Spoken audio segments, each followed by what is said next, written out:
And finally, the white group.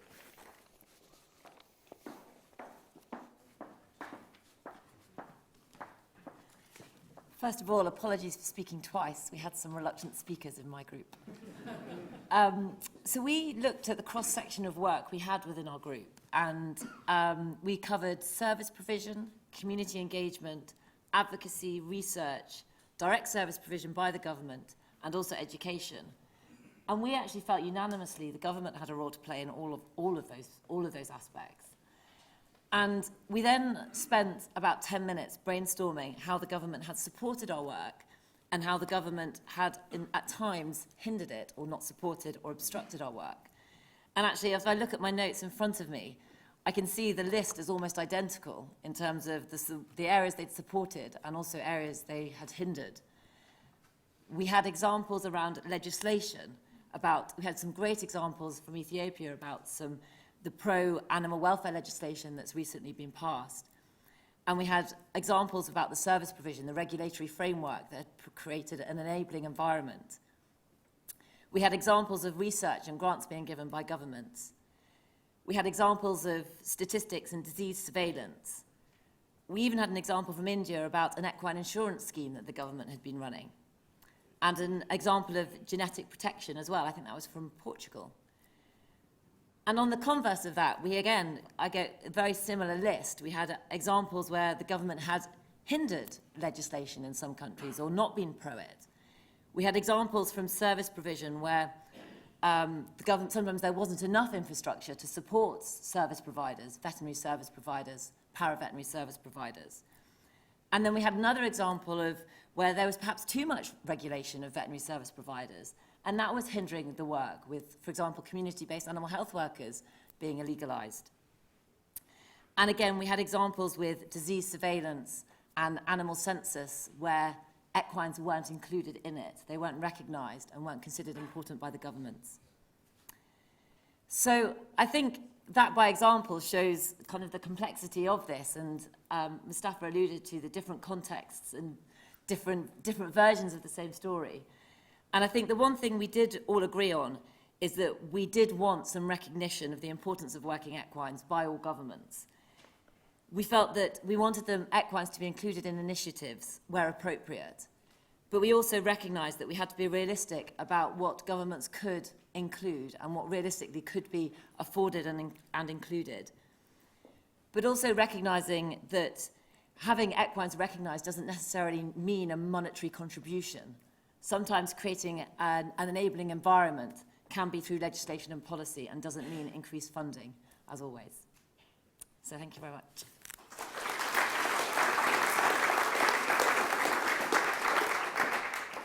The reason they ask you to do it twice is because you do it so well. Can I thank everybody for participating in these groups? This is really valuable stuff, and we've worked you very hard today.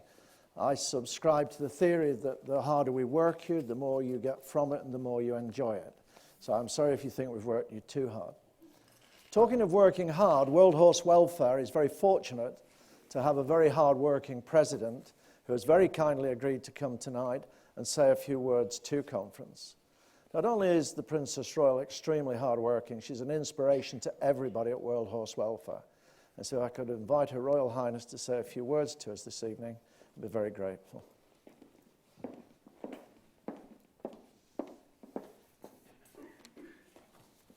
Thank you, Chairman. Ladies and gentlemen, pleasure to see so many of you here. Thank you for joining us on this rather a special occasion for us anyway here at Royal Holloway. I'm come with two hats on so far, probably more actually later. One of which is Chancellor of London University, which Royal Holloway is a part. So is Royal Veterinary College, but we won't mention that just the moment. But that's quite a crucial part of this mix, I think, as well as being President of World Horse Welfare for a few years. But this is a subject which is a very international subject, and we wouldn't be much point in having this unless we were well represented. And I gather there are, many of you have travelled quite a long way, so there are 27 countries represented here. And I think that indicates a rather different attitude, a change of attitude and practices for the working equid. I think that raises the profile generally across many more countries. So it's a real encouragement to see so many of you here. Although listening to the presentations and the questions that you were debating, several of you mentioned the attempt to define the words used in those statements. And I suppose the same is true of the working, as in equid, is define the word working. Just what do we mean by working? Because it will differ from countries to countries. And that's quite an interesting debate in itself, but I hope that the range of countries here will help us to establish that there is a working minimum which we all can contribute to, as long as we understand the patches that we're functioning in well enough to be able to make an advance for all working animals in those areas. But we have sport animals, arguably in professional sports, they're also working because their owners depend upon them. They are the people who pay their way. So there is a professional element in that, and you can think of a whole range of equine sports that is true of. Here, I've just flown over some polo practice at Windsor, but there are a lot of professional polo players and a lot of professional polo ponies. And that's a working animal in itself.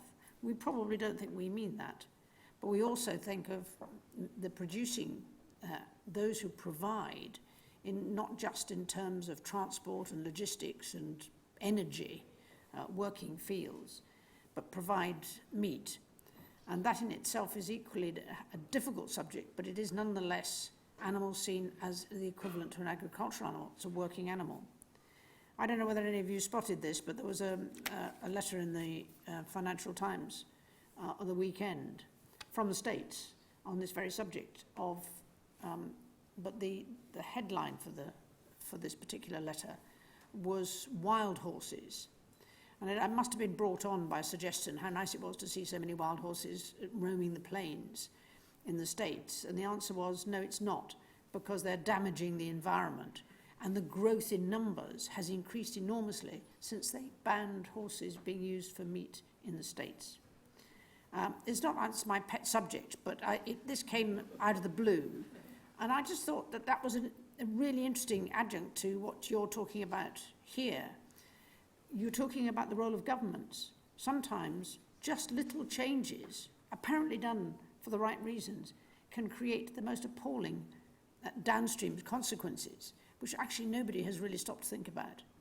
And governments do have a really important part to play, but so have you as organisations across the world of thinking through what those unintended consequences might be and how you might tackle them.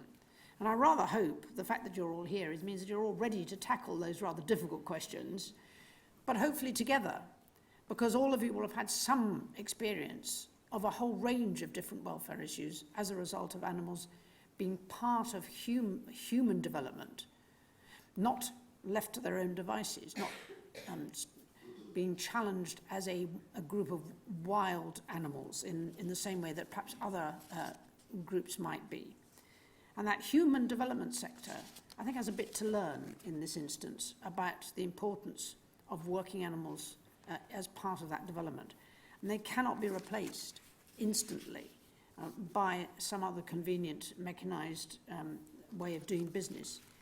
I became aware of that, of course, my other hat here is as president of Save the Children, which I have been for quite a long time.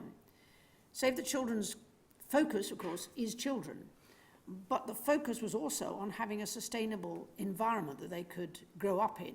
That meant people had to have a working environment, both for the women in particular, to be earners, but also that the communities they lived in were sustainable. Some of that would be dependent on the animals that they worked with. Now, I don't think we perhaps understood that linkage enough. We may have understood part of the importance of their agricultural rural lifestyle, but maybe not in the way that would have highlighted the issues that the welfare of the animals that were part of their communities was just as relevant to the welfare of the children for whom they were going to be part of their life in the future. And we have some scope, I think, to work together to make sure that that exists.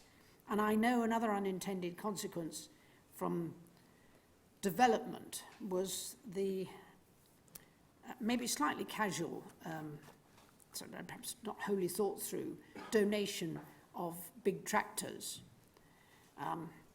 The unintended consequence was that you can plough a lot more land with a tractor. Unfortunately, the people who then did the weeding of those patches were the women, who then got distracted from their main role of growing food for the family and collecting water and firewood.